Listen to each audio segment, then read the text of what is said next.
Nggak ada pilihan yang salah dalam hidup. Yang ada adalah kamu siap menerima konsekuensinya atau tidak gitu. Iya. Nah, yang menarik Mas, orang yang belum dewasa, dia milih, nggak sadar, konsekuensinya datang, nyalahin Tuhan. Iya. Tuhan lagi mengazab, menguji aku. Ya enggak lah, kamu yang milih kok gitu. From religion to responsibility ya. Saat kita tidak mendewasa, kita akan berulang-ulang di template problem yang sama. Kan Mas, anyway masalah hidup tuh cuma ada satu. Oh ya. Oh nggak banyak. Luka adalah tempat cahaya masuk.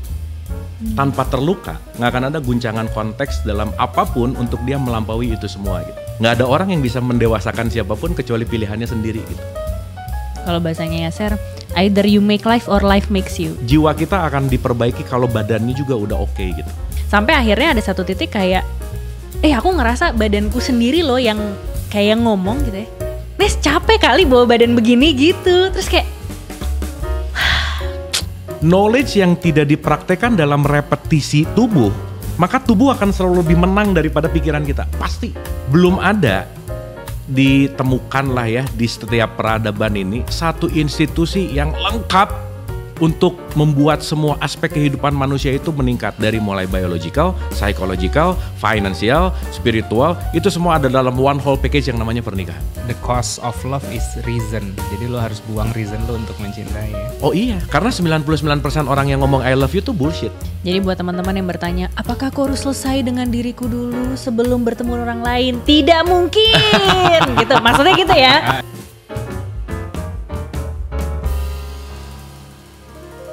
Dulu waktu sekolah kita diajarin bahwa akil balik tuh soal tubuh gitu kan. Suara mulai berat, mimpi basah, tumbuh rambut di sekitar-sekitar itulah gitu kan. Atau cewek datang bulan, wah udah balik nih gitu. Dan sejak saat itu kita mengira berarti kita sudah dewasa. Padahal kalau jujur banyak yang tubuhnya tuh tumbuh tapi jiwanya belum ikut tumbuh. Banyak yang sudah menikah, punya anak, punya jabatan tapi belum bisa mengelola amarah. Belum bisa menahan ego, belum bisa memilih yang benar di atas yang menyenangkan. Padahal kalau kita kembali ke akar katanya, akil berarti berakal dan balik berarti sampai. Sampai pada kesadaran, pada kebijaksanaan, pada pemahaman tentang hidup. Jadi akil balik sejatinya bukan soal umur, tapi soal seberapa sadar kita dalam memilih yang baik, yang benar, dan yang bijak.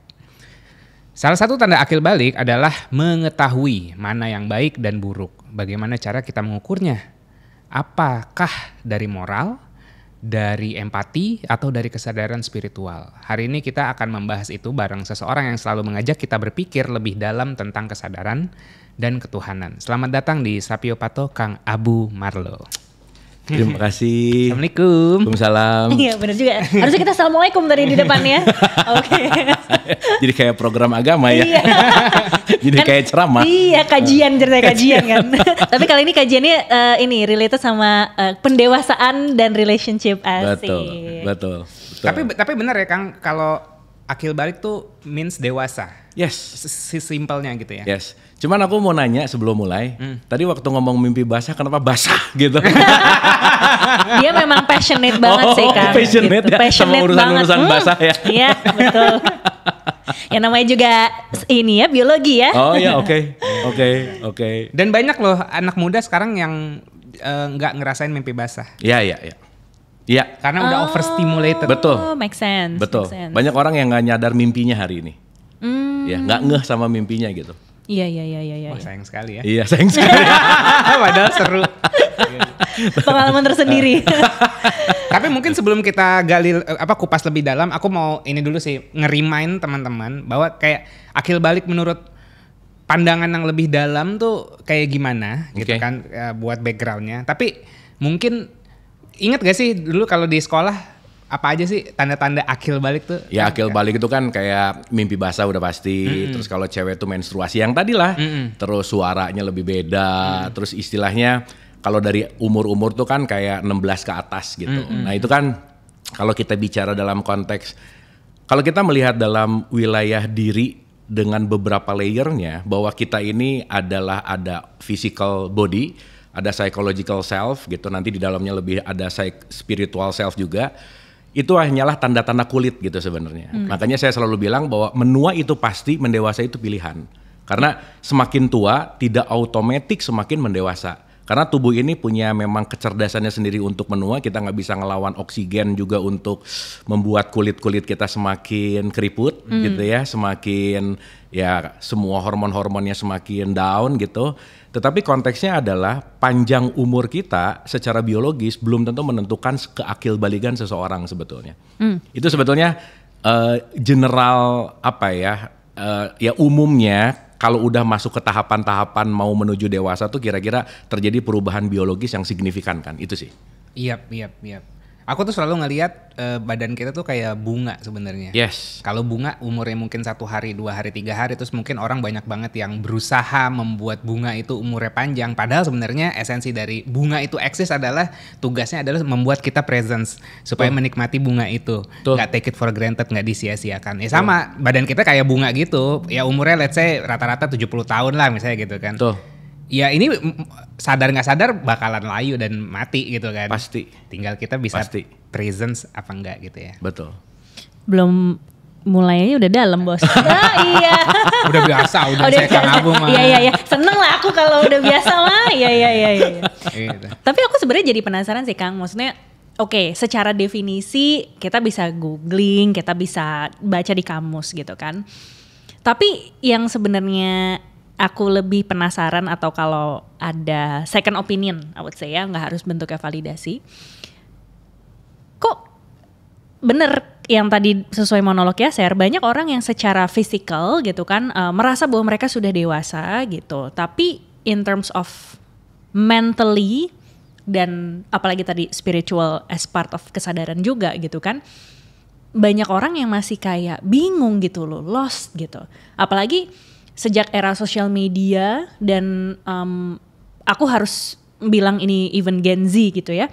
Sampai Gen Z pun karena mereka sudah terpapar sosial media yang segitunya, jadi kayak gimana ya, mungkin fokusnya banyak keluar, susah untuk memahami kedalaman diri, dan akhirnya tuh jadinya nggak benar-benar sadar, sehingga mereka hanya dewasa secara biologis tapi tidak dewasa secara mental dan juga spiritual ataupun kesadaran tadi. Kalau di Kang Abu sendiri, observasinya Kang Abu baik dari audiens gitu ya ataupun orang-orang sekitar Kang Abu tuh gimana sih? Apakah sama pandangannya seperti yang apa yang aku observasi atau berbeda? Oke, saya hampir 14 tahun ini melakukan research tentang ini sih sebetulnya. Jadi ini part dari apa yang saya lakukan lebih dari 1 dekade lah ya. Jadi ada 3 poin yang dari tahun 2010 saya mulai, jadi kan setelah lulus dari The Master RCTI, setelah pesulapnya udah gak terlalu manggung gitu, saya mulai sama tuh.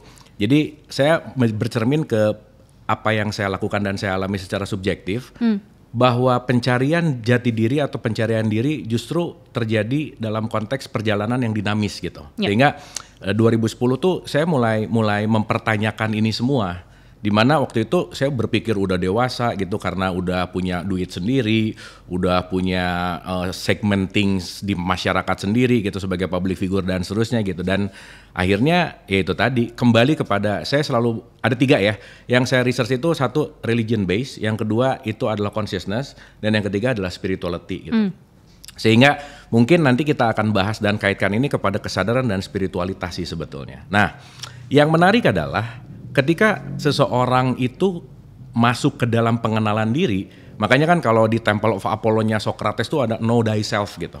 Kalau sedikit pinjam dari tradisi Arab itu ada kata-kata man arafah nafsah faqad arafah robah, diartikan dengan kalau kamu mulai mengenal dirimu, kamu mulai mengenal Tuhanmu gitu. Sehingga saya menyadari bahwa pengenalan diri adalah perjalanan dan pembelajaran seumur hidup.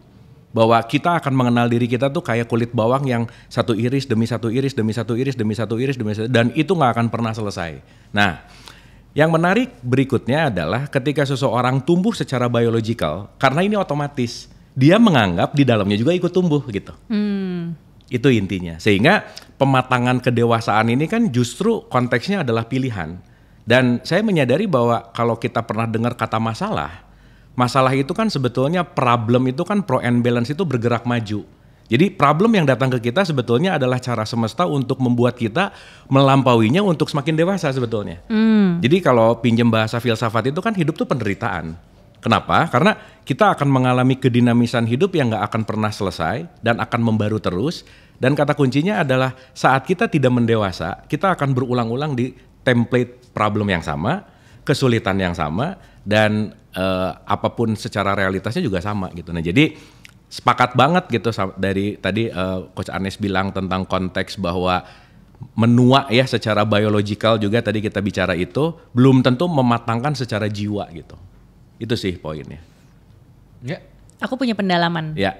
Kalau aku gini tuh karena kita suka sering rebutan. Saya sering rebutan duluan. Oke, gitu ya. Jadi gue kayak kalau sebelum dia nyelak gue kayak gue dulu gitu ya.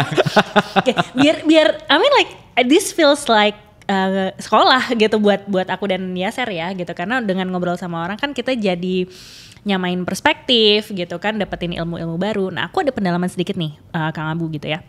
Jadi kalau minjem bahasanya Kang Abu tadi gitu kan, kalau ini aku translate sedikit ke bahasa psikologi. Ya.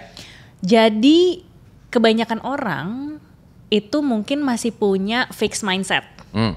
Tanpa mereka sadari, karena itu otomatis gitu ya. Sehingga ketika mereka masih punya mindset yang sama, akhirnya efek sampingnya adalah yang Kang Abu tadi bilang, berputar-putar di tempat yang sama. Kalau pakai bahasanya spiritualitas, aku pinjam, ini adalah pola atau pattern gitu kan, yang harus disadari dan kemudian harus di break. Yes. Gitu. Ada juga nih Kang, orang-orang yang gue udah tahu nih polanya begini, tapi kan gue emang begini gitu ya. Gitu. Akhirnya banyak orang yang masih melihat, mereka tahu bahwa problem adalah sebuah opportunity atau kesempatan untuk kita grow, but they don't take the action to do it gitu. Jadi akhirnya apa yang terjadi, mereka masih terkungkung di pola yang sama, entah karena takut, entah karena nggak berani atau merasa nggak punya daya dan upaya untuk akhirnya break that pattern.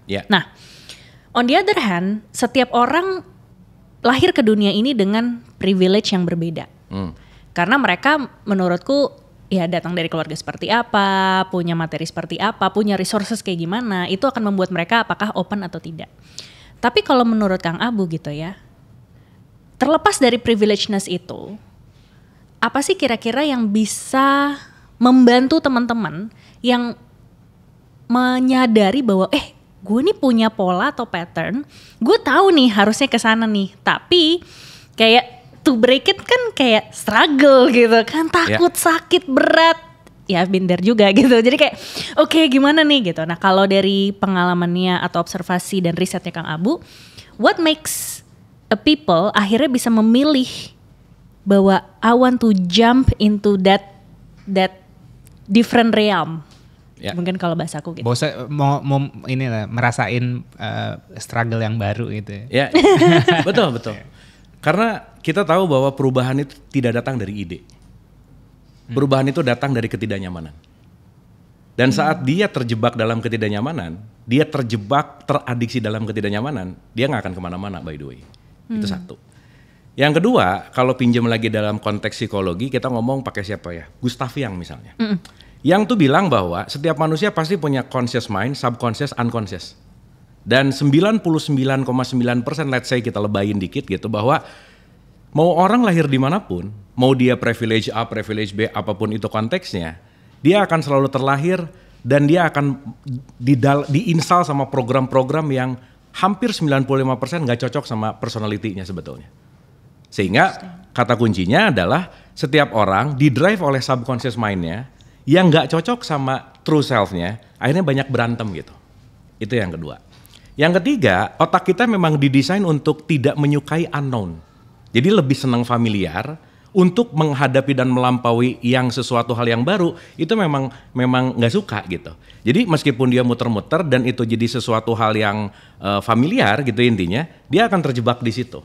Nah itulah kenapa saya selalu mengatakan ini ulang-ulang sih ya, saya pinjam bahasanya Rumi bahwa luka adalah tempat cahaya masuk. Tanpa terluka, tanpa kena kejeduk dulu, tanpa kena dia big problem dulu, nggak akan ada guncangan konteks dalam apapun untuk dia melampaui itu semua gitu. Makanya kalau kita ngelihat ya orang-orang yang dapat awakening itu pasti menghadapi masalah yang besar dalam hidupnya gitu.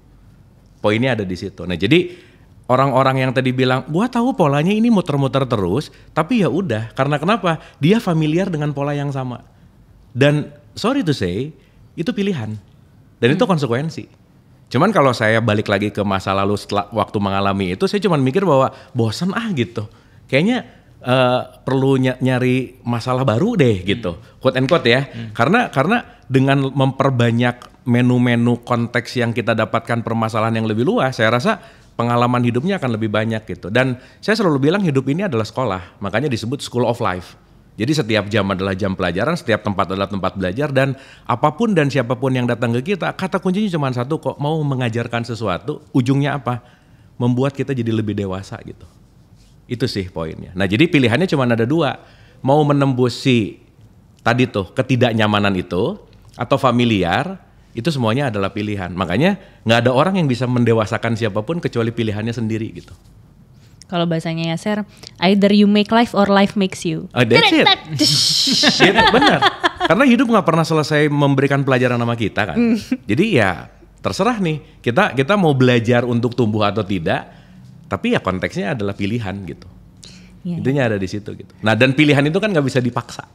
Exactly. Itu yang menarik gitu. Dan kayak gue bahkan untuk menyadari bahwa gue punya pilihan apa aja dalam hidup gue, belum tentu semua orang bisa ngelihat bahwa itu adalah pilihan. Tuh. Iya gak sih? Bahkan tidak memilih aja pilihan kan sebenarnya kan. Ya, misalkan gitu. Bener. Kadang-kadang kan kita yang di luar yang gemes nih sama orang. Lu tuh gitu ya. Tapi ya karena dia memilihnya itu terus dan dia familiar dengan itu, justru malah penonton yang lebih gemes daripada pemainnya gitu. Tapi kita nggak bisa ngapa-ngapain. So that's why menginfluence lah yang hanya satu-satunya yang kita bisa, karena nggak bisa memaksakan. Dan yang namanya dalam tanda petik kesadaran itu juga kan adalah sesuatu hal yang dipilih. Dan ya balik lagi, perlunya tayangan-tayangan kayak gini kan setidaknya kalau ada orang yang secara algoritma mampir dapat sesuatu, nah siapa tahu ini juga bisa membuat mereka untuk memilih untuk tidak di level yang sama gitu. Amin. Silakan sayang. Oke, ngomongin menu dan option-option, Ya.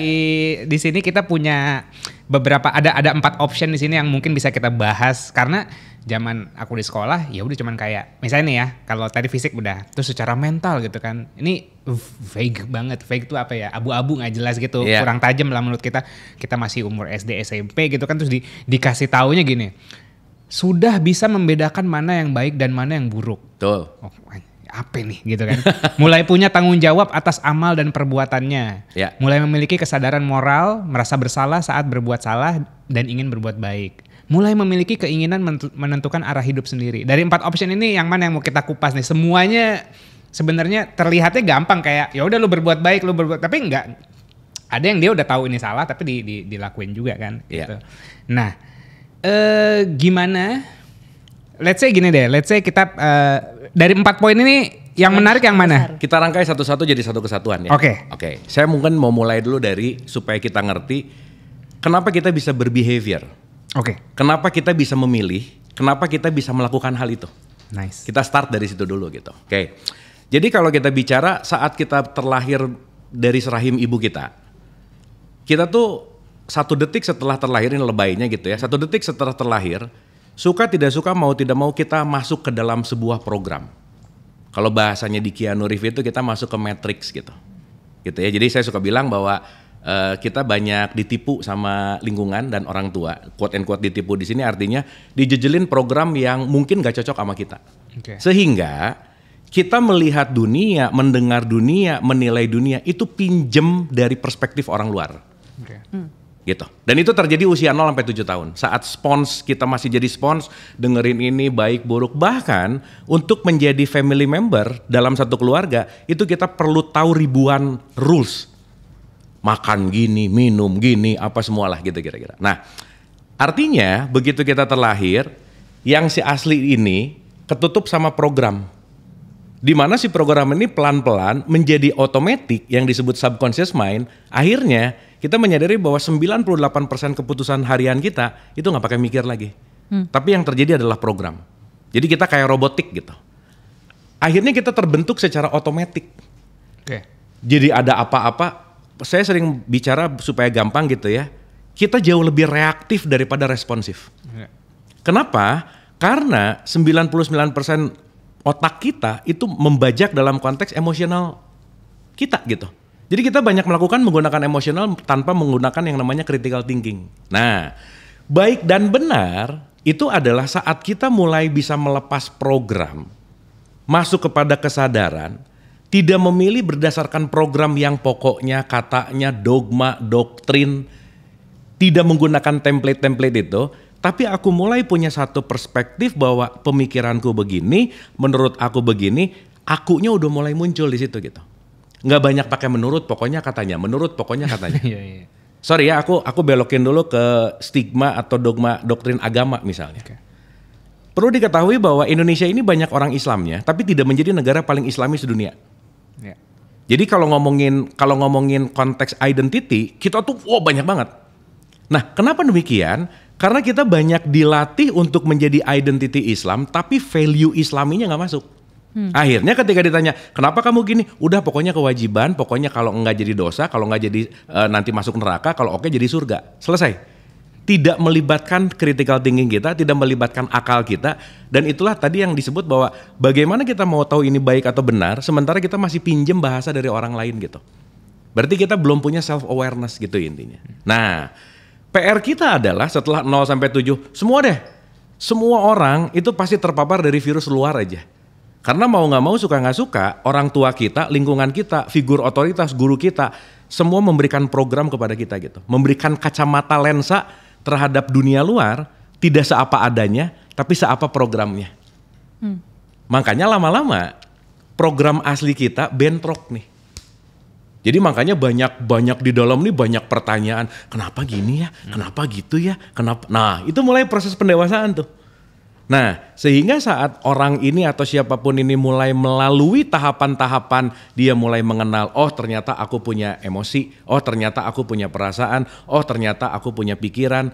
Artinya dia lebih matang terhadap jiwanya, lebih mengenali proses dari setiap dia mau melakukan atau mau memutuskan, diambil dalam keadaan sadar, bukan reaktif tapi responsif gitu.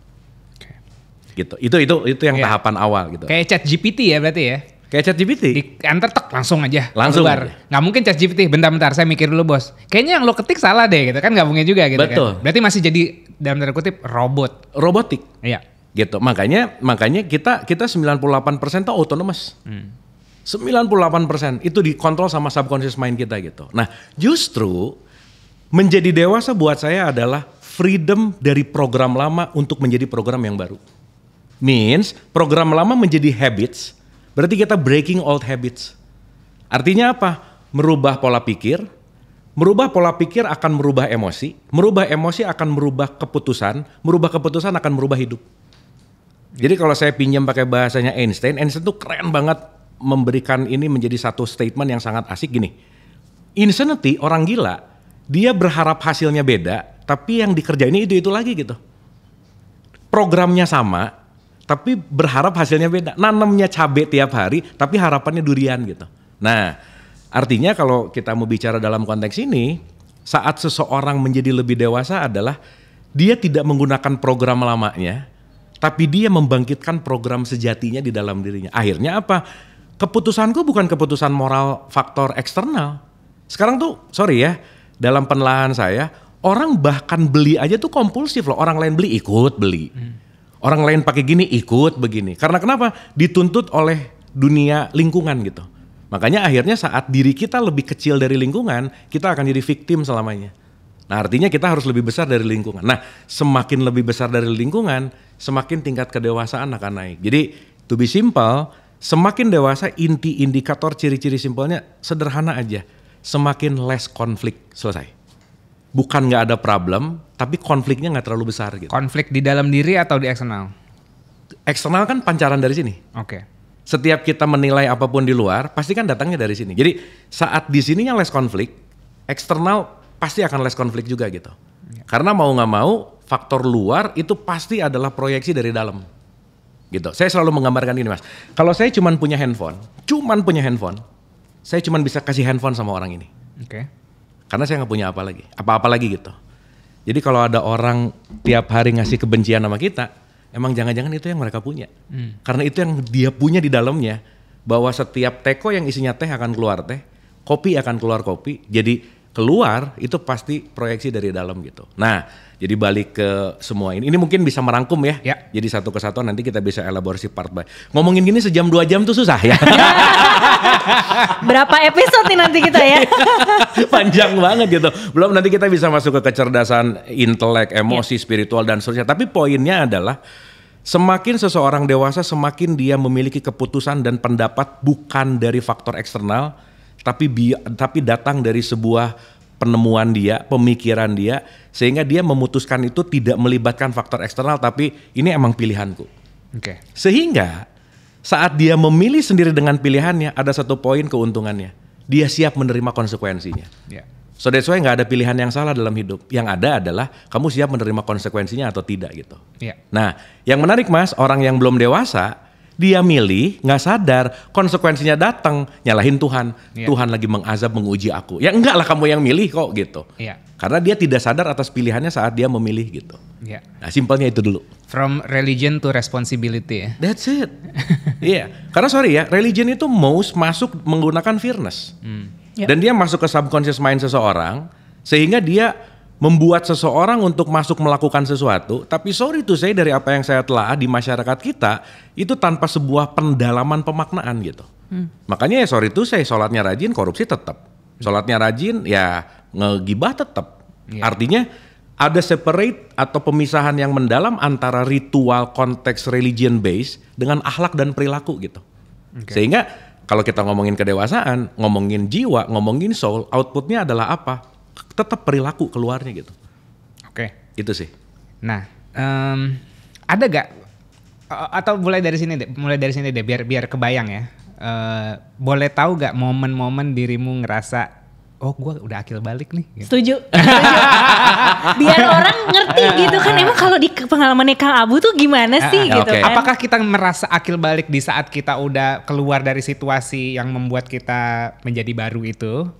Atau memang, wah ini kayaknya ini problem akan membuat gue melek, akan membuat gue sadar, akan membuat gue self aware. Jadi ya udah gue, jadi kayak kesadarannya sebelum problem atau setelah melewati problem? Saya mau menggarisbawahi dulu bahwa satu hukum semesta namanya dinamis. Tidak ada orang yang sudah akil balik. Karena akil balik itu proses dinamis tanpa henti. Makanya saya selalu bilang segala sesuatu tuh komain. Karena nggak ada titik dalam hidup. Kenapa? Saat aku di tahapan 1 tetap koma, nanti akan ada nextnya gitu. Jadi kalau ngomongin udah akil balik, sebetulnya ya dalam perspektif subjektif saya, semua orang akan selalu bertahap menuju akil balik dengan levelnya masing-masing gitu. Aku adjust. Berarti naik level yang cukup signifikan. Nah jadi aku mau cerita dulu untuk menyadari kayaknya aku udah mulai naik di level. Gitu ya. Kira-kira kan. Saya pakai pendekatan sufi sedikit ya, sedikit aja. Atau nanti saya kaitkan sama level of consciousness David Hawkins gitu. Misalkan, kalau kita pakai pendekatan sufism, jiwa kita tuh punya level. Yang paling rendah tuh namanya amarah. Saya pakai definisi nggak apa-apa dikit ya. Ya. Ada amarah, ada lawamah, ada mulhamah, ada mutmainah. Semakin ke bawah, itu semakin jiwanya penuh dengan gejolak. Semakin dia penuh dengan gelombang-gelombang, riak-riak. Intinya adalah jiwa yang jarang tenang. Chaos ya? Chaos. Jadi makin ke bawah makin chaos, makin ke atas itu disebut mutmainah, itu artinya calming, tenang. Kalau dalam levelnya Hawkins, itu level emosi jiwa kita itu frekuensinya itu ada mulai dari shame, guilt, apati, sampai nanti ujungnya di situ ada netral, sampai ujungnya di sini ada enlighten. Ini juga dalam perspektifnya psikiatri kurang lebih seperti ini. Ini mirip-mirip lah gitu ya.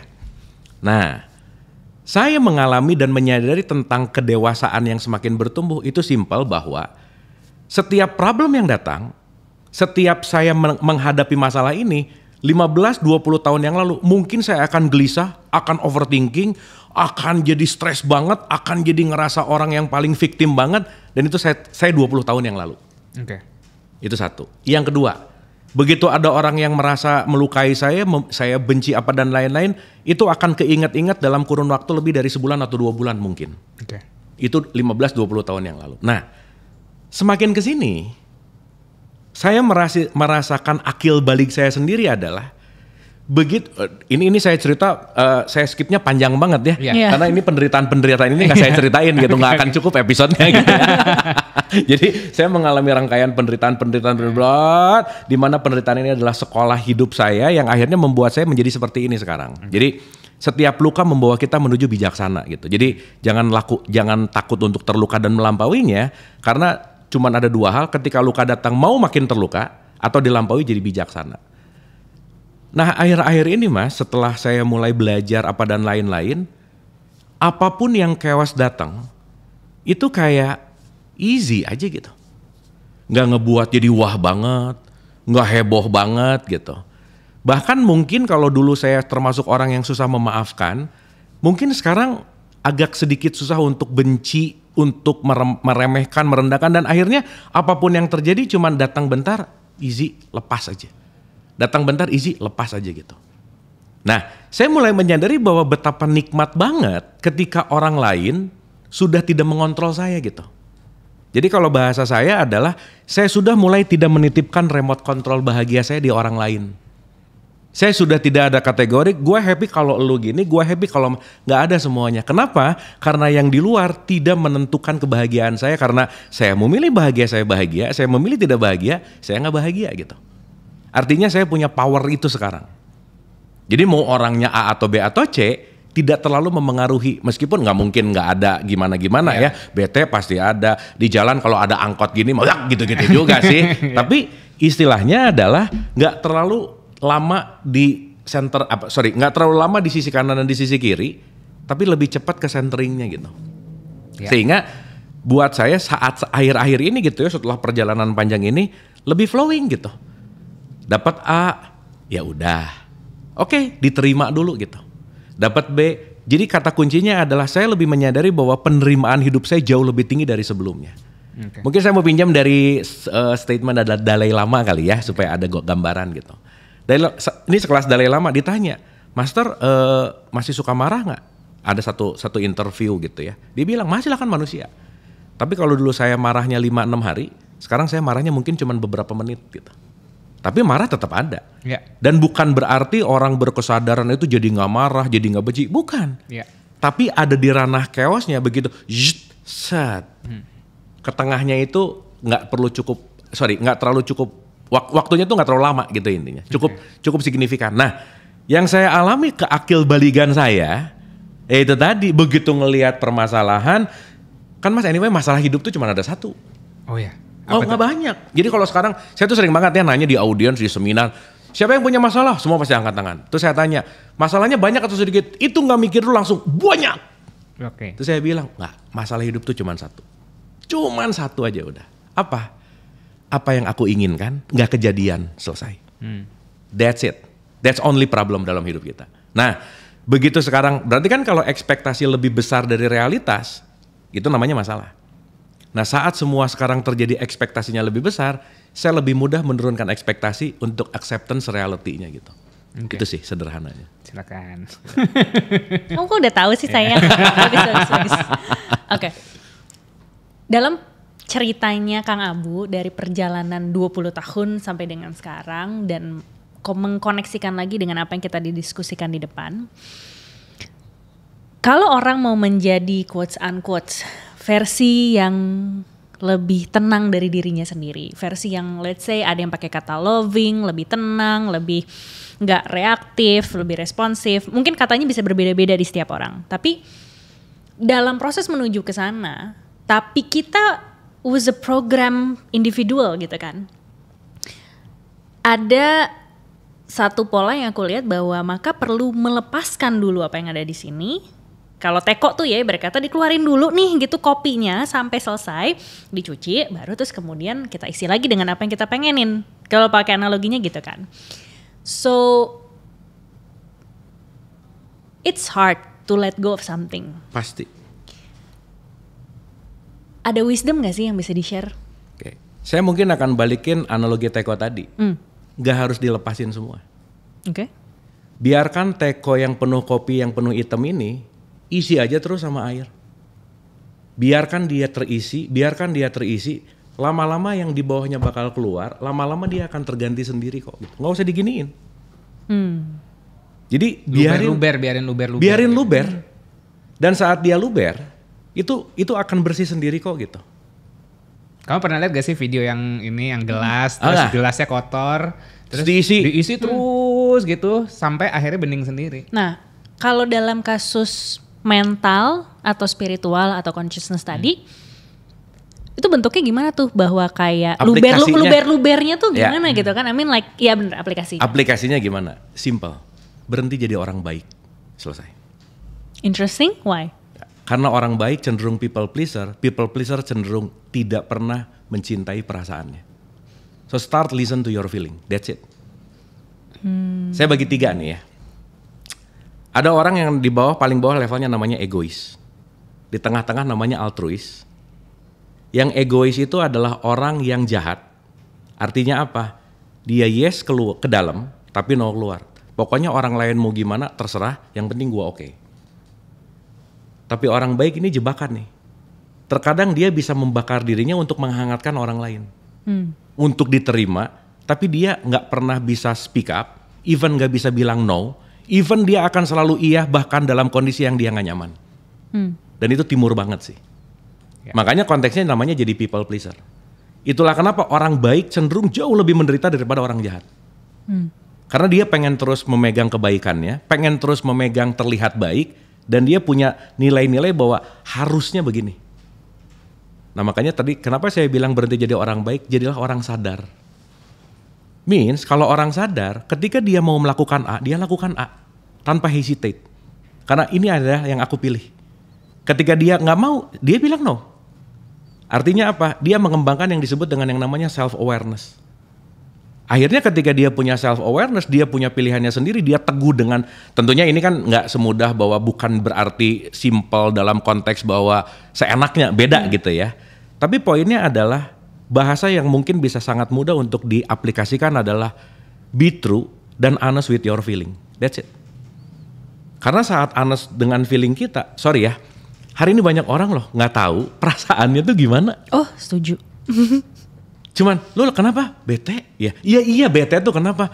Iya tadi tuh gua sakit hati. Oh oke, terus? Ya terus marah. Tadi sakit hati, sekarang marah. Dia nggak bisa bedain mana kesal, benci, marah, macam-macam lah gitu kira-kira. Sehingga dia nggak bener-bener tahu posisi perasaannya ada di mana gitu. Sehingga kan kalau ngomongin level jiwa ya, satu, tubuh kita itu pasti secara fisiologis tergabung atau terhubung sama jiwa kita. Which is jiwa kita itu terdiri ada 3, emosi, perasaan, pikiran. Emosi memengaruhi perasaan memengaruhi pikiran pasti memengaruhi yang namanya choices gitu. Nah artinya kalau dia nggak kenal sama emosinya, nggak kenal sama perasaannya, nggak tahu cara dia berpikir, selama-lamanya 3 ini yang mengontrol dirinya. Padahal yang 3 ini kan alat.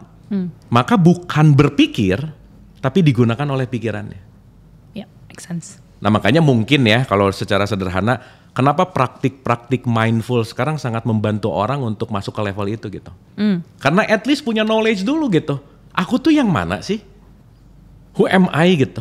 The truth I itu yang mana gitu? Mana bagian kesadaran, mana bagian pikiran. Sehingga kita lebih mengerti dan mengenal lagi bahwa ternyata orang, aku sering ngejokes ini ya sama audiensku. Kalian ini termasuk orang yang suka berpikir atau banyak pikiran? Terserah. Dan jawaban rata-rata banyak pikiran, bukan berpikir gitu. Artinya dia kan looping lagi gitu. Nah jadi balik lagi, kalau prakteknya gimana untuk terus bisa masuk ke dalam level itu, berhenti jadi orang baik, jadilah orang sadar.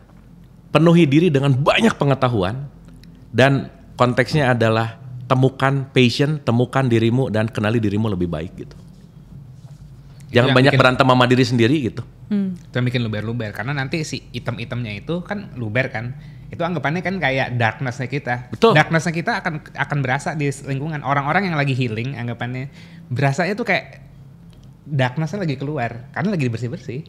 Anggap kayak tadi tuh si gelas yang hitam tadi diisi terus nanti keluar semua kan, itu item-itemnya. Yang tadi mungkin bilangnya jangan jadi orang baik karena nanti eventually itu akan keluar dari gelas kita. Dan mungkin akan luber-luber efek orang juga gitu. Tapi ya udah itu kan cuman fase pembersihan diri aja, nggak selamanya kayak gitu. Jadi isi terus sampai nanti akhirnya bening gitu. Karena kalau dituangin dulu sampai beres, mati. nggak akan ada waktu sampai beres banget, nggak ada. Akan selalu terisi terus, benar.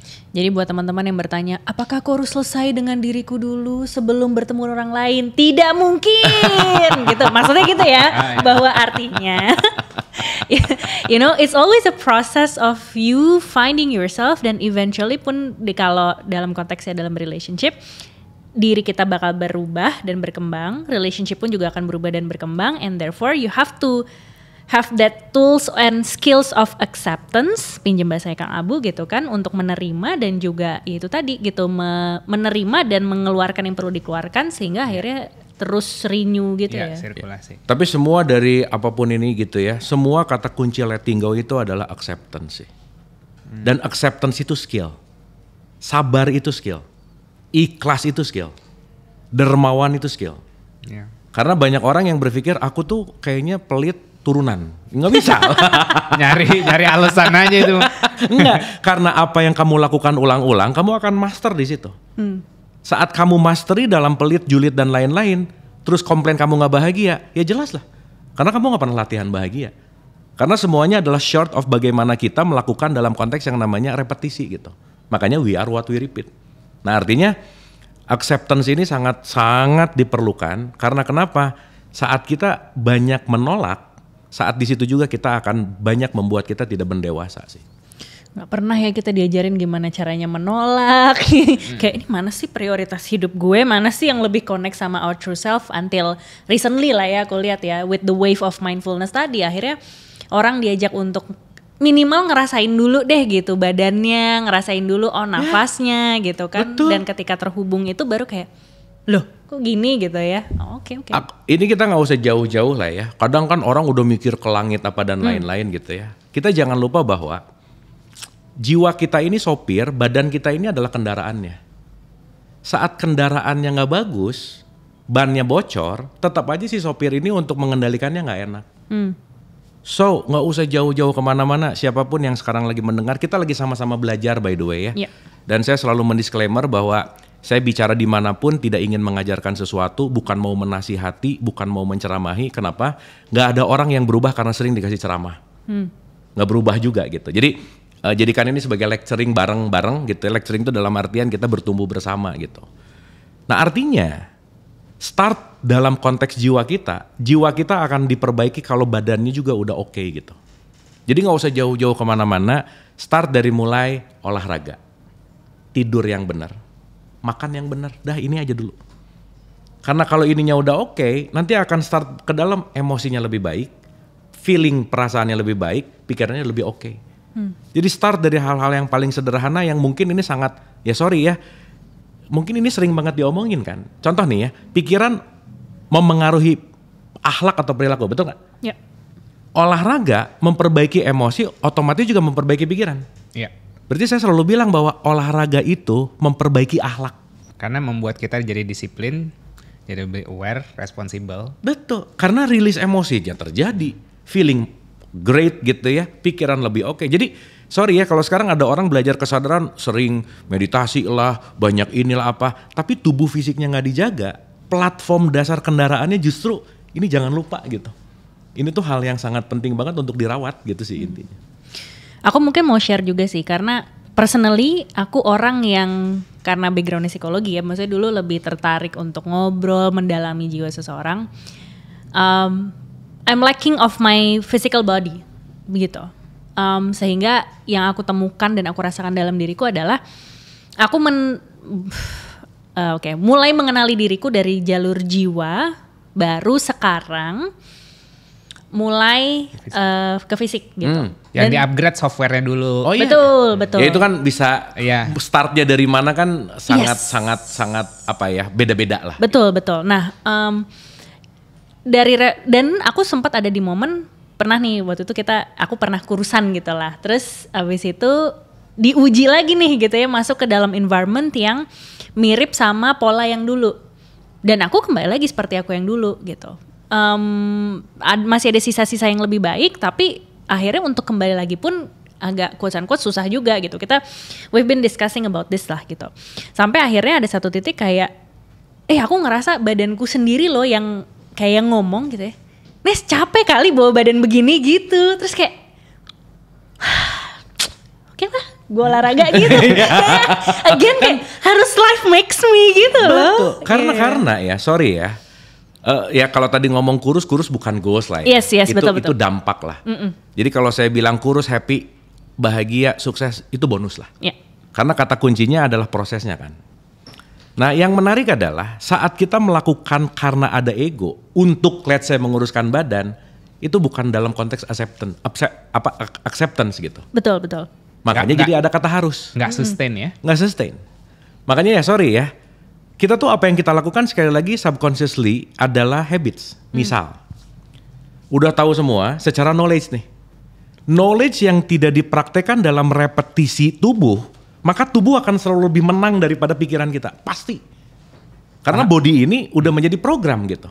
Makanya misalkan udah punya idea, Senin hidup baru, daftar gym, semua diet apa dilakukan, begitu Senin pagi, bisa gini loh, minggu depan juga Senin sih gitu. Diet always starts tomorrow gitu ya. Pernah di sana. Iya. Itu selalu ada ribuan alasan untuk tidak melakukan hal yang baru karena kenapa? Tubuh sudah settle dengan hal ini dan itu yang paling tidak dimaui sama tubuh adalah perubahan. Karena physical kita tuh pengennya status quo sih. So that's why 40 days atau 40 hari pertama itu challenging banget sih.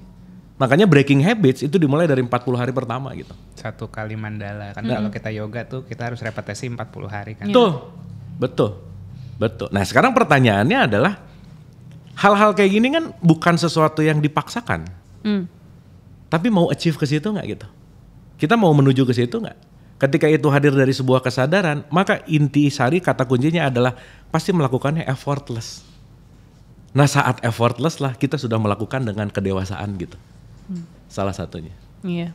Ini buat praktik, buat ini aja contoh di dunia nyata. Jadi zaman pacaran, jadi gini, aku nih kalau bisa dibilang kalau investor, aku tuh dia lagi waktu kita ketemu dia masih gemuk-gemuknya, tapi aku bisa ngeliat, ini kalau sehat cakep nih cewek nih ya. Biasa lah ya gak? Oh iya. Iya kan? Ya. Berarti prediksinya oke ya. Iya. Daripada gue ngejar yang level high maintenance langsung, udah pusing nih gitu kan. Gue juga tahu diri lah, mungkin financially belum bisa support itu gitu. Oke. Jadi kayak oke nih. Terus pacaran udah mulai gue brainwash nih. Gitu, udah mulai nangis segala macam. Satu ketika ya udah akhirnya mau nggak mau mungkin secara mentally atau willingness itu belum 100%, masih let's say 50-60%, tapi karena kita waktu itu udah nikah, terus dia ngikut gaya hidup aku. Kita di pandemi tuh 2020 sampai 2021 lah, atau ya sampai 2022 turun 20 kilo dia gitu. Okay. Wah udah mantep banget ya gitu. Oh alhamdulillah ya Allah. Terus goalsnya itu ya. Satu momen kita ada pekerjaan di Jakarta, akhirnya kita balik ke Jakarta tuh setahun. Dan aku juga dapat kerja, tapi dia jauh lah di Tangerang, aku di Jakarta Selatan, jadi akhirnya kayak LDR tapi versi Tangerang dan Selatan. Aku males kerja jauh-jauh, jadi aku ngekos dekat kantor. Oke. Gue tinggal nih, gitu kan. Setahun kontrak gue selesai, balik gendut lagi. Stres gue kan, lu ngapa gitu. I have to be honest. Mas gini, kok beda gitu iya ya? gitu. Kan ketemunya cuma Jumat Sabtu Minggu kan. Akhirnya Jumat Sabtu Minggu aku pulang ke Karawaci. Terus kayak kok enggak ini ya, enggak sustain gitu. Akhirnya terus nah kita balik lagi tuh, akhirnya udah selesai kontrak segala macam, kita balik ke Bali. Yaudah balikin lagi yuk gitu, balikin lagi. Dah. Yang ini sih fase ini kayaknya udah mulai willingness sendiri sih gitu. Iya. Benar-benar enggak ini. Bukan paksaan pasti. Iya. Karena betul tadi sih Mbak, semuanya pasti panggilan. Jadi tubuh kita tuh berteriak setiap saat sih. Serius, maksudnya dalam artian dia tahu untuk diapain gitu. Cuman kan kitanya kadang abai ya. Kayak mulai makan, minum, apa dan lain-lain. Tahu banget lah gitu ini. Makanya once kita bisa dengerin tubuh kita, oh itu the best sih.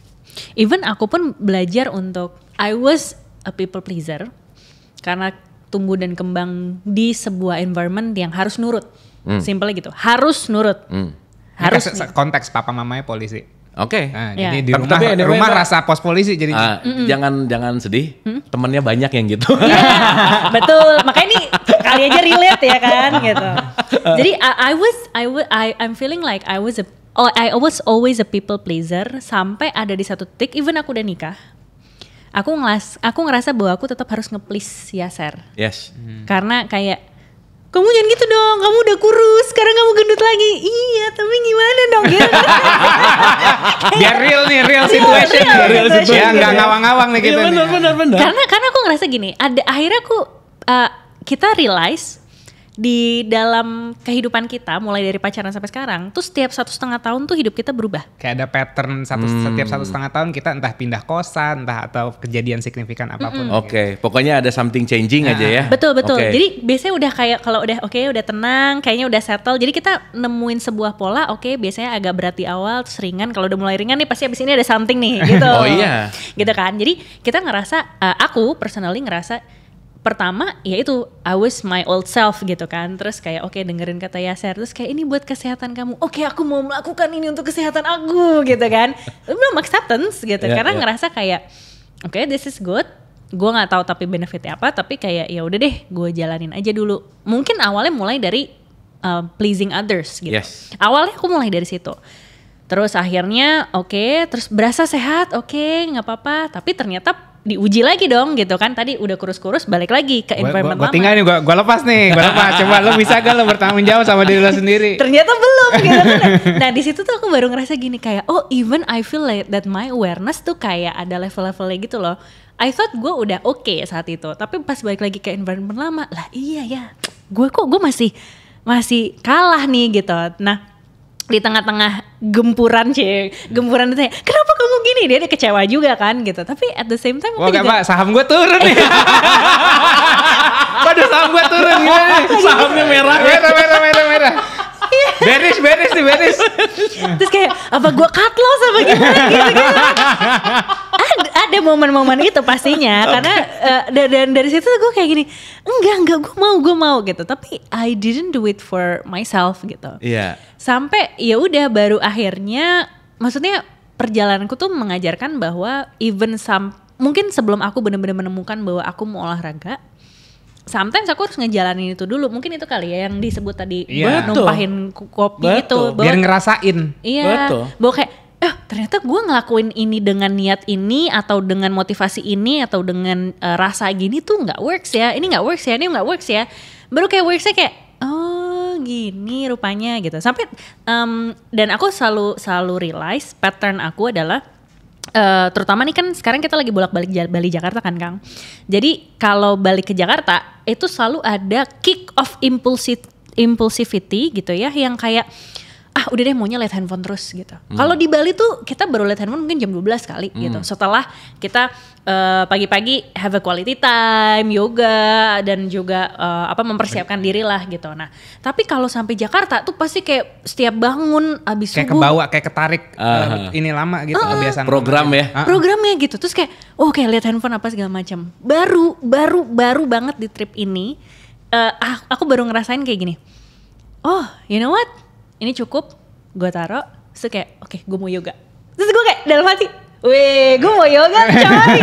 Di Jakarta gitu ya. Di Jakarta, kayak gue bisa menolak impulsivity untuk melihat handphone dan gue olahraga. Sampai tadi aku juga nanya sama dia kan, kamu hari ini yoga apa gitu. Terus dia bilang, aku yoganya yang ini yang ringan gitu. Aku hari ini yoganya yang ini loh, yang berat loh gitu. Terus kita kayak, I feel like I'm finally understand kayak ini ya rasanya, mungkin rasa ini yang lebih pas lah gitu untuk aku akhirnya bisa kembang bahwa if I wanna do something ya sometimes aku pun juga harus meng-acknowledge bahwa sorry my love, I cannot really please you all the time gitu. Sometimes aku ada rasa males, ada rasa apa, ya aku harus jujur sama diriku sendiri, bukan jujur sama dia gitu ya. Kalau dulu mah aku harus jujur sama dia gitu, tapi kayak ya udah gue diomelin apa gitu kan. Tapi for now tuh I feel like ya ini to be honest with me, aku lagi males, gue lagi capek gitu. Ya udah gitu. Dan ketika itu benar sih rasanya lebih ringan sih. So itu yang tadi kita bilang itu ya luber-luber ya. Betul. Okay. Karena kalau kita ngomongin balik ke relationship ya, banyak orang yang salah terima tentang love. Karena semakin banyak ngomong I will always, terutama di pernikahan lah ya. Pernikahan itu adalah sertifikasi untuk membekukan cinta sama seperti awal dan akhir gitu. Padahal yang sering saya bilang bahwa dalam hidup itu pertama cinta itu dinamis, yang kedua tidak ada jodoh dalam hidup. Karena jodoh itu konteksnya bukan sekali untuk seumur hidup, no. tapi daily maintenance gitu. Nah, makanya satu hal yang mungkin perlu disadari tentang relationship bukan hanya bicara I will always love you, but I will honest with my feeling. Itulah yang paling penting gitu. Dan I will respect your feeling. Kan itu poinnya. Justru dalam konteks ini kalau kita bicara dalam konteks kedewasaan gitu ya, karena kita kaitkan nama cinta gitu misalnya. Cinta yang dewasa itu bukan beda dengan konteks yang namanya menjadi posesif gitu. Bukan ngatur justru, tapi let freedom. Kan to love is true freedom kan konteksnya gitu. Sehingga yang tadi Anes bilang gitu, aku melakukannya sekarang udah bukan pleasing. Ya. Tapi itulah bentuk dari kedewasaan gitu. Yeay! Next level! Oke, you guys are witnessing my Karena memilih tanpa sebuah embel-embel kategorial apapun, this is my choice. Iya. Selamat. Terima kasih. Yeay. Oke, kalau minjem Carl Jung sotoy banget gue. Kan ada kita proses individuality kan. Terus apalagi kalau menikah cenderung kita kehilangan individualitas kita nih. Pasti. Iya kan? Kayak tadi Kang Abu bilang kayak gue nggak mau ngasih remote kebahagiaan gue ke orang lain. Tapi situasi pernikahan itu tuh sangat challenging untuk nge-trigger satu sama lain kan gitu. Kita kalau gue single gue tenang banget. Selama nikah gue jadi agak lebih marah-marah gitu kan, karena ya ada orang lain yang kita friction gitu kan. Tapi kan friction juga akhirnya ada sparks gitu kan, dan api itu kan juga menyatukan kan gitu kan, jadi lebur gitu kan sebenarnya. Nah gimana nih sebenarnya tetap di konteks akil balik gitu. Jadi akil balik means dewasa means independence or menjadi individual yang merdeka gitu ya. Tadi ngelakuin yoga bukan karena ngikutin aku, tapi emang maunya dia gitu kan. Nah, dalam konteks pernikahan ini mungkin agak membingungkan orang.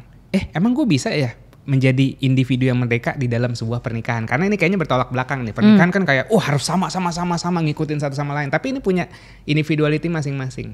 Ya. Boleh dikasih gambaran nggak, Kang? Ya, itu kan stigma lah ya. Menikah tuh harus sama lah apa gitu. Oke. Saya balik ke hidup adalah school of life. Jadi kalau hidup adalah sekolah, pernikahan itu adalah sekolah tingginya. So marriage itu adalah university gitu. Ya. Dan saya mau straight to the point bahwa menikah itu adalah perang panjang, titik. Jadi nikah bukan kayak film Disney yang nanti happily ever after, pret lah, bullshit lah gitu ya. Tapi pernikahan lebih kepada filmnya Marvel tentang Infinity War gitu. Itu yang perlu kita sadari dulu gitu. Kenapa? War di sini bukan berarti untuk menang atau kalah, tapi bertumbuh. Gitu intinya. Nah, belum ada ditemukan lah ya di setiap peradaban ini satu institusi yang lengkap untuk membuat semua aspek kehidupan manusia itu meningkat, dari mulai biological, psychological, financial, spiritual, itu semua ada dalam one whole package yang namanya pernikahan. Jadi kalau tadi bicara dalam konteks orang menikah itu untuk menyatukan, no sama sekali. Justru ketika tadi Yaser bilang begitu gua gak menikah gua freedom, tapi saat kita tidak tahu tentang semua luka yang belum kita observe di dalam diri kita, maka guru terbaik dalam hidup itu pasangan sih. Karena dialah yang akan membongkar semua unfinished business di dalam jiwa kita. Itulah kenapa saya sering bilang bahwa pasangan yang terbaik adalah pasangan yang terbalik, selesai. Dan disitulah nanti kita di-matchingkan gitu. Apalagi nanti kalau kita ngomongin agak panjang ke belakang tentang the journey of soul gitu intinya. Karena mau gak mau, suka gak suka, sorry ya, misalkan saya sakit hati sama dia, bukan dia yang bikin saya sakit hati. Lukanya udah lama, dia cuman push the button, that's it. Yep. Semuanya udah ada di sini gitu. Cuman begitu ngelihat A, ngelihat B, jadi keingetan, oh iya gue ada luka ya ternyata. Nah, yang paling berpotensial keren banget untuk ngingetin semua luka kita, itu pasti pasangan. Makanya selain dia yang menjadi pasangan kita, dia menjadi sumber konflik kita, dia menjadi sumber pendewasaan kita. Makanya kalau kita ngomongin spirituality, guru spiritual terbaik itu ya pasangan. Ya. Gitu. Sehingga mindset orang menikah kalau ngerti bahwa siapapun yang didatangkan menjadi pasangan kita, itu cermin. Nah 100%. Bahwa apa yang ada dari dia, yang muncul dari dia, itu sebetulnya ada yang dari sini gitu. Sehingga ya sorry ya, kita gak mungkin disakiti hati sama musuh kita, tapi kita akan disakiti hati sama orang yang kita cintai. That's it. Yeah. Dan itulah yang terjadi pada pasangan. Nah jadi kalau kita ngelihat marriage nanti kita bisa panjang sih ya perspektifnya. Tapi saat kita tahu bahwa menikah adalah untuk dua-duanya jiwa bertumbuh, bukan untuk saling dalam tanda petik satu ya istilahnya kecanduan lah, bukan kecanduan sih. Dependent. Ketergantungan. Tapi untuk saling menumbuhkan gitu. Justru contoh nih ya, Mas Yaser sama Mbak Anes ya, ini kalau pondasi ruangan ini nggak dibagi ujung, semua disimpan di tengah, bisa hancur nggak? Iya. Ya. Makanya sesuatu cinta yang terlalu melekat itu pasti hancur. Dia kadang harus agak jauh seperti pondasi ini, di mana kejauhan itu membuat kemerdekaan. Makanya the true love itu adalah making freedom kan sebetulnya. Bukan justru malah kamu harus kayak gua gitu, bukan. Tapi justru bahwa dengan kita bertemu, aku menemukan the best version karena aku menemukan message yang ada di kamu gitu kira-kira. Dan kita kan semua ditarik cinta itu oleh luka psikologis yang sama gitu. Yep. Dan saat kita ngelihat siapapun dalam konteks apapun, ini kan kalian bukan saling menikahi profesi yang sekarang udah enggak. Semuanya saling menikahi inner child-nya masing-masing gitu. Lagi jadi orang tua bagi inner child-nya, di mana inner child-nya Mas Yaser dibentuk dari keluarga, lingkungan seterusnya sama begitu. Jadi ini bertemu dengan skala yang gede banget gitu intinya. Dan itu yang setiap hari kita selesaikan dalam pernikahan kan gitu. Jadi ya balik lagi, konteks di mana stigma bahwa menikah itu menyatu, harus selalu selaras, justru enggak sih. Tapi intinya adalah mengerti untuk saling bertumbuh. Bahkan konteks pertumbuhan ini terjadi ketika saling menerima perbedaan gitu. Yeah. Makanya kan kalau pakai bahasanya Osho misalnya, mencintai itu bukan untuk memiliki. Karena saat kamu punya mindset mencintai untuk memiliki, sesuatu yang sudah kamu miliki, kamu pasti bosan. Dan kamu akan mencari yang lain. Yeah. So artinya beda antara mencintai dan dalam tanda petik melekat. Beda antara you have to make me happy, that's not love gitu. Yeah. Tapi I will make you happy gitu. Yeah. Itu sih poinnya. Yeah, the cost of love is reason. Jadi lo harus buang reason lo untuk mencintai ya. Oh iya, karena 99% orang yang ngomong I love you tuh bullshit. Serius, yeah. Kenapa? Dia bukan mencintai dia, tapi aku mencintai kategori yang aku punya, kebetulan ada di kamu saat ini. Jadi tidak seapa adanya sih sebenarnya. Iya, saat aku deketin kamu, wah ini bisa nih gue bentuk nih ya. Berarti yang dicintai bukan dianya gitu. Tapi kategorial dengan ABC dan lain-lain. Ekspektasi. Iya. Maka pernikahan adalah transformasi dari fall in love menuju kepada unconditional love gitu. Iya. Gitu. Dan sebenarnya marah-marahnya aku kemarin itu juga sebenarnya ujian buat aku juga, gimana aku bisa ngehandle perbedaan, ngehandle kesabaran, let's see, menghandle ekspektasi gitu kan. Betul. Jadi kita sama-sama menguji satu pasti. sama lain. Saya menjadi pribadi yang sangat sabar sekali. Kesabaran saya benar naik level banyak sekali, Bu. Iya. Orang bisa sabar kalau sering ketemu orang nyebelin. Iya. Termasuk oh iya.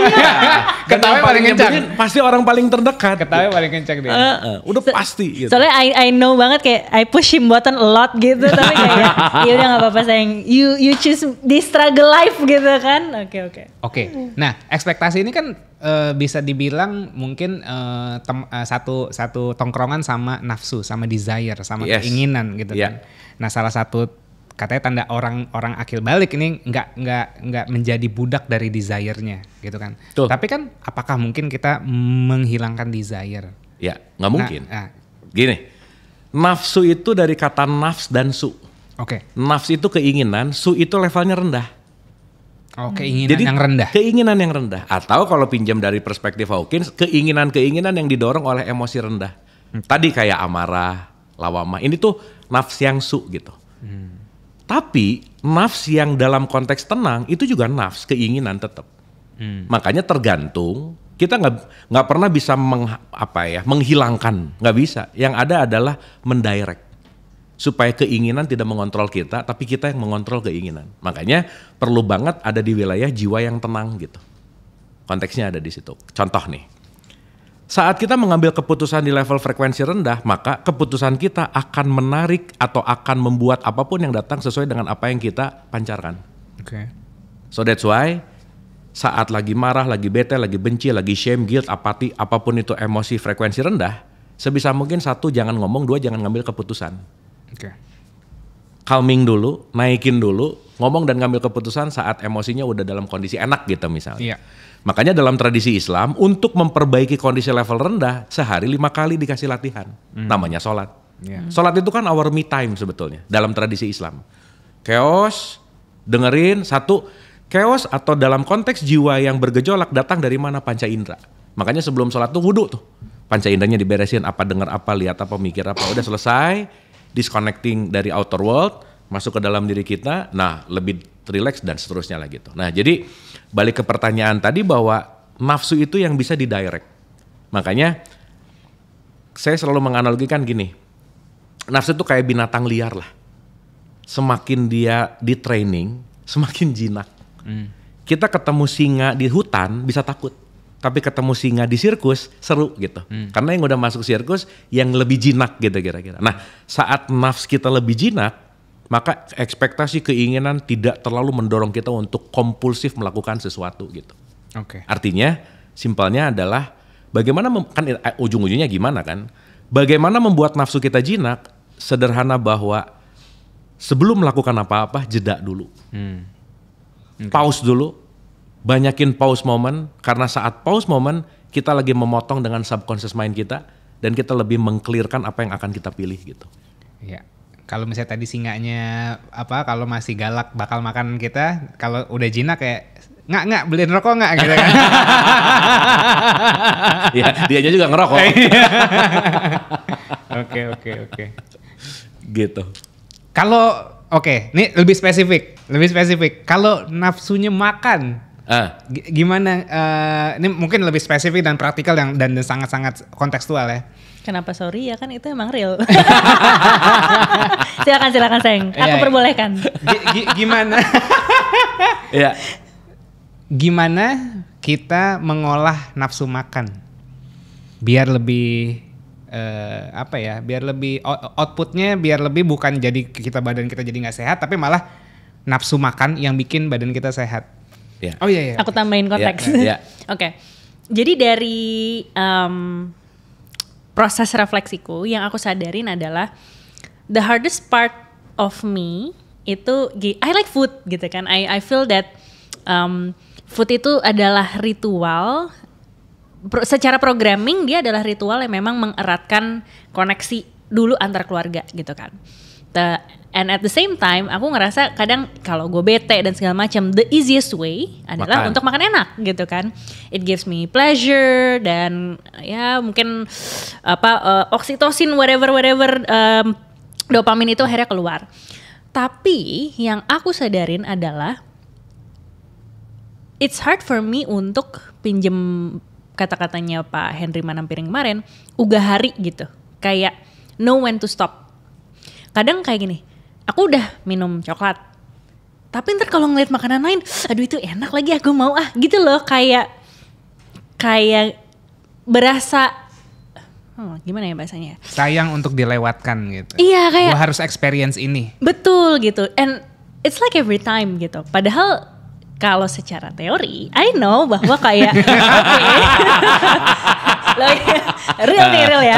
Secara teori, I know bahwa kayak, hey, you know what? 1, kalau lo makan semuanya, 1 bisa jadi mah gitu kan, karena semua bercampur aduk. 2, emang tuh makanan kemana sih gitu kan? Tuh makanan lo bisa lo beli lagi berikutnya gitu. Tapi kadang-kadang kayak enak, ngerti gak sih, kayak pengen gitu craving. Rasanya, iya cravings gitu. Jadi kalau aku boleh menjelaskan lebih detail tentang gimana rasanya, I feel like aku suka makan, I feel like makan gives me good emotions juga gitu kan, and yes. Tapi yang aku masih struggling itu adalah kayak lebih ugahari atau lebih kayak know when to stop. Maybe I know when to stop, tapi kayak this craving ini kayak kamu ekspresif gitu banget ngomongin ini tuh. Benar-benar. I'm a foodie. Kelihatan kan, foodie banget. Gitu. Makanya dia mewakili saya. Dan sebenarnya ini ininya sisi baiknya adalah gampang pleasing dia. Iya. Kalau istri-istri lain mungkin harus dibeliin cincin berlian. Ini makanan aja. Gua kasih makanan seneng. Kayak, sayang, aku hari ini mau makan ikan goreng yang itu. Ya udah, ayo berangkat gitu kan. Gampang gitu membahagiakan aku. Jadi setiap orang punya tantangan masing-masing ya. Jadi kayak how to balance this gitu. Di satu sisi makanan bagus, bernutrisi, tapi di sisi lain kalau kebanyakan, ya aku pun masih masuk ke dalam kategori obesitas gitu kan. Makanya kayak oke, I realize gue harus jaga kesehatan gue because this is my vehicle. Tapi kayak at the same time, gimana ya, gue kalau ada makanan tuh aduh enak banget lagi pengen gitu. Jadi kadang-kadang tuh cuma kayak lo makan apa, ngicip dong gitu. Segigit aja gitu ya. Tapi ada wisdom gak buat ini? Saya kasih rumus langsung aja ya. Widih, mantap. Tapi agak banyak gak apa-apa? Gak apa-apa. Ada 15. Masya Allah. Saya sering kasih sebut 15L. Oke. Ya, dan kalau ini gak dilakuin gak bisa aja udah. Oke. Apa tuh? L yang pertama. 15 nih ya, gak apa-apa ya, rada panjang ya. Oke, nanti gue catat. Nggak apa-apa kan ini direkam anyway. Iya. L yang pertama, latihan. Oke.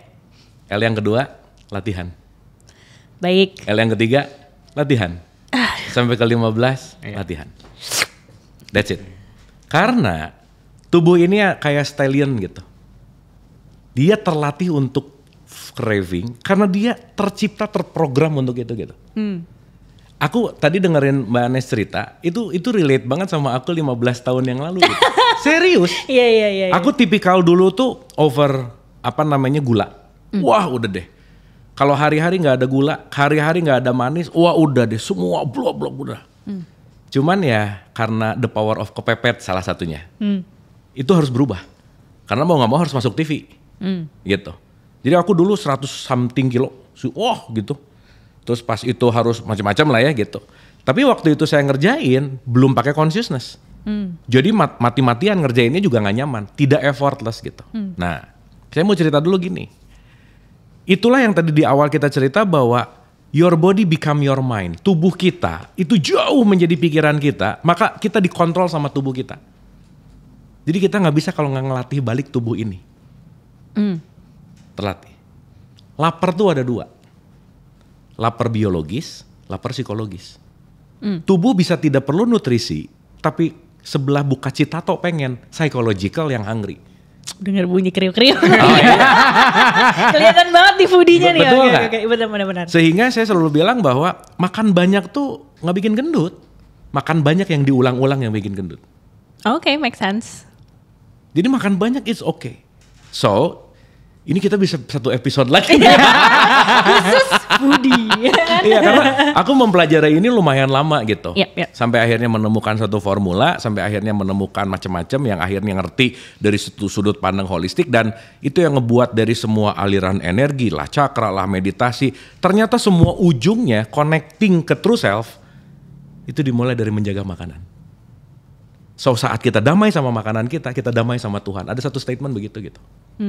Nah artinya kalau kita mau bicara dalam konteks itu, kita bisa bicara tentang mindful eating, kita akan bisa bicara tentang programmingnya, tapi poin pentingnya adalah awareness sih. Awareness gitu. Dimana ada ingin dan ada butuh. Karena bukan masalah apa yang dimakan, kapan kita makan, itu juga sangat memengaruhi. Dan saat kita mengerti mekanismenya Mbak, itu aku langsung ngerti sendiri dan aku latih. Akhirnya aku udah berapa tahun gak minum gula. Gula udah talak 3 gitu. Nasi udah talak 3 juga. Jadi sekarang stay di keto dan IF gitu kira-kira. Dan itu dilakukan sekarang effortless banget. Gitu, effortless banget. Dan akhirnya aku mengerjakan ini bukan karena goals. Tapi satu poin, I love myself. Ini part dari self-love aku gitu. Bahwa aku akan nge-serving tubuh ini sebagai teman seumur hidup. Dengan aku akan memberikan nutrisi-nutrisi yang sangat tepat buat tubuh ini gitu. Nah jadi start with self-love udah pasti. Dan kedepannya konteksnya adalah temukan metode yang tepat. Karena gak semua metode oke di aku, oke juga di Mbak Anes gitu. Enggak juga. Dan lakukanlah dengan sangat happy gitu. Dan tahu bahwa ini bukan konteksnya untuk justru malah, sorry ya, orang dengar kalau udah ngomong diet itu waduh udah. Yeah, I was there. Ya kan? Padahal diet itu urusannya apa? Menjaga pola makan. Bukan gak makan. Beda loh. gitu. Sehingga kalau kita udah mulai ngerti kapan asupannya oke, apalagi nanti kita tahu tentang autopagi, apalagi nanti kita tahu tentang betapa kerennya fasting dan seterusnya, doing something with deep knowledge itu akan membuat kita understanding itu dan kita akan melakukan lebih effortless gitu. Makanya balik lagi harus full of knowledge juga gitu ya, maksudnya sebenarnya nggak ada harus sih. Oh, iya, itu tuh kata harus tuh memang perlu. Aku perlu untuk mengambil berbagai macam perspektif untuk akhirnya memahami apa yang sebenarnya dibutuhkan sama tubuhku. Sehingga it will be more effortless karena kayak dari sisi ini, dari sisi ini, dari sisi ini. Jadi kayak ketika aku decision making itu sebenarnya sudah mempertimbangkan beberapa aspek yang memang bisa mendukung aku mau mencintai diriku lebih baik. Betul. Dan itu bukan self punishment. Sorry ya, aku lama agak di sini gitu karena banyak pengalaman, banyak orang yang diet dan lakukan olahraga bahkan nge-gym itu self punishment gitu. Dan outputnya adalah pengen kelihatan keren, validasi lah, takut performance-nya. Jadi dilakukannya tuh di level frekuensi rendah, fearness. Aku takut deh kalau ini nanti nggak six pack lagi misalnya. Jadi once dilakukan di level rendah, itu pasti akan nggak effortless gitu. Dan itu pasti akan kembali ke metode lama. Gitu intinya. Makanya kenapa perlu 15L. Ujian aku. 15L dimakan. Oke. Lanjut, Teng. Kita ngomongin akil balik sampai ngomongin diet loh. Gitu. Padat sekali. Salah satunya ketika orang dewasa, salah satunya dia bisa mengontrol apa yang masuk ke dalam dirinya. Karena we are what we eat. Dan eat ini bukan masalah makanan, tapi termasuk informasi. Dan orang dewasa adalah orang yang punya filter mana yang masuk, mana yang enggak. Mana yang harus disimpan di luar aja, mana yang dimasukin ke sini, mana yang dimasukin ke sini gitu. Itu adalah salah satu ciri akil balik sih. Oke, nice. Kayaknya pas untuk ditutup nih. Oke. Gitu. Silakan. Karena masih banyak episode. Iya. Kalau enggak bakal selesai. Jadi kita bits by bits dulu. Kita lihat nih. Responnya ya. Responnya. Kang Abu katanya punya buku. Ya. Oke. Aku mau nraktir kalian 3 buku. Asik. Nya Kang Abu Marlo, caranya gimana? Tulis insight atau inspirasi yang menurut kalian paling berguna buat diri kalian. Tulis di kolom komen, 3 komen ya. 3 poin di kolom komen gitu. Milihnya gimana? Suka-suka kita. Nah, aku tambahin jadi 10 buku deh dari aku. Siap, alhamdulillah. Teman-teman yang juga lagi nonton di TikTok live-nya Kang Abu, nanti komen di YouTube-nya @coachanes. Mungkin akan launching 1-2 minggu ke depan gitu ya videonya. Komennya di situ bukan di sini ya. Nanti hilang ya kan gitu. Jadi 10 buku buat teman-teman baik yang udah nonton dari TikTok-nya Kang Abu maupun nanti di podcast Sapio Pato gitu ya. So, thank you Kang Abu once again udah mau sharing tentang bagaimana apa itu akil balik, refleksi perjalanan kita masing-masing gitu kan supaya praktikal juga buat teman-teman sampai dengan tips-tips yang emang sangat dekat dengan kehidupan kita sehari-hari mulai dari makan, terus kemudian ada related dengan relationship ya. Kesabaran. Makan sih ya tadi. Semua orang kan punya ujiannya ya. So hopefully teman-teman bisa jadi lebih semangat juga dan membuka wawasan teman-teman yang lagi berproses menuju akil balik. Karena bukan cuma kalian, kita pun masih terus berproses. So if teman-teman nanti mendapatkan sesuatu dari sini, jangan lupa komen supaya kita traktir 10 buku dari Kang Abu Marlo. Apa nama bukunya, Kang? Mind Blowing sama Sebelum Cahaya. Mantep banget. Oke, berarti ya nanti terserah Kang Abu nih mau ngasih kita yang mana ya gitu. Oke, kalau gitu kita tutup dulu. Terima kasih banyak. Sampai jumpa di Sapio Pato berikutnya. Bye-bye. Bye-bye. Thank you, terima kasih.